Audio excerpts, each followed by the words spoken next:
ಕಡಿಮೆ ಇನ್ವೆಸ್ಟ್ಮೆಂಟಲ್ಲಿ ಒಂದು ಬಿಸ್ನೆಸ್ನ ಸ್ಟಾರ್ಟ್ ಮಾಡಬೇಕಾಗತ್ತೆ ಅಂದರೆ ತುಂಬ ವಿಷಯಗಳನ್ನ ಆ ಬಿಸ್ನೆಸ್ ಬಗ್ಗೆ ತಿಳಿದಿಟ್ಕೊಂಡು ಸ್ಟಾರ್ಟ್ ಮಾಡಬೇಕಾಗತ್ತೆ.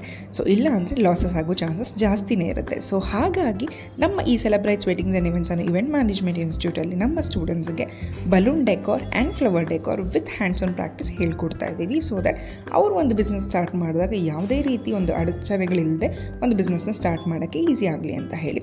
ಸೊ ನಮ್ಮ ಈ ಇನ್ಸ್ಟಿಟ್ಯೂಟಲ್ಲಿ client handling, venue analysis, budget making, estimation, presentation ಅಂತ ಹೇಳಿ ಥಿಯರಿಟಿಕಲ್ ಆಗಿ ಕ್ಲಾಸಸ್ ಹೇಳಿಕೊಟ್ಟು ಪ್ರಾಕ್ಟಿಕಲ್ ಆಗು 7 to 10 variations of balloon decor ಮಾಡೋದು ಹೇಗೆ ಅನ್ನೋದನ್ನು and 7 to 10 variations of flower decor ಮಾಡೋದು ಹೇಗೆ ಅನ್ನೋದನ್ನು ಹೇಳ್ಕೊಡ್ತಾ ಇದ್ದೀವಿ. ಪ್ರತಿಯೊಂದು ಮೆಟೀರಿಯಲ್ ಎಲ್ಲಿದ್ದು ಸಿಗುತ್ತೆ, ಹೇಗೆ ಸೋರ್ಸ್ ಮಾಡ್ಕೋಬೇಕು, ಎಷ್ಟು ಇನ್ವೆಸ್ಟ್ ಮಾಡ್ಕೋಬೇಕಾಗತ್ತೆ, ತಂದಿರೋ ಪ್ರಾಡಕ್ಟ್ಸ್ನ ಹೇಗೆ ಸ್ಟೋರ್ ಮಾಡಬೇಕಾಗತ್ತೆ, ಲೇಬರ್ಸ್ನ ಹೇಗೆ ಹ್ಯಾಂಡಲ್ ಮಾಡಬೇಕು ಅನ್ನೋ ಥರೋ ನಾಲೆಜ್ ನಿಮಗೆ ಕ್ಲಾಸಸಲ್ಲಿ ಸಿಗ್ತಾ ಇದೆ.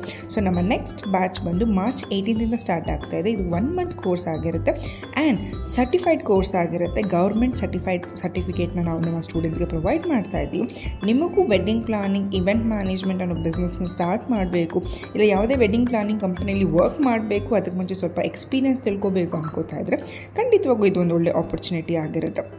ಬರೀ ಡೆಕೋರ್ ಒಂದೇ ಅಲ್ಲ, ಇದರಲ್ಲಿ ನಿಮಗೆ ಫ್ಯಾಬ್ರಿಕೇಷನ್, ಲೈಟ್ ವರ್ಕ್ಸ್ ಕೂಡ ಹೇಳ್ಕೊಡ್ತಾ ಇದ್ದೀವಿ. ಸೊ ದಟ್ ನಿಮ್ಮ ಒಂದು ಬಿಸ್ನೆಸ್ಸಲ್ಲಿ ಇರೋ ಎಲ್ಲ ಆಸ್ಪೆಕ್ಟ್ಸು ನೀವು ಕಲ್ತಿರಲಿ ಅಂತ ಹೇಳಿ ಅದರೊಟ್ಟಿಗೆ ನಾವು ಕ್ರಾಫ್ಟ್ ಆ್ಯಂಡ್ ಆರ್ಟ್ ವರ್ಕ್ ಕೂಡ ಹೇಳ್ಕೊಡ್ತಾ ಇದ್ದೀವಿ. ಸೊ ದಟ್ ಥೀಮ್ ಬೇಸ್ಡ್ ಇವೆಂಟ್ಸ್ನ ಹ್ಯಾಂಡಲ್ ಮಾಡೋದಕ್ಕೆ ಈಸಿ ಆಗಲಿ ಅಂತ.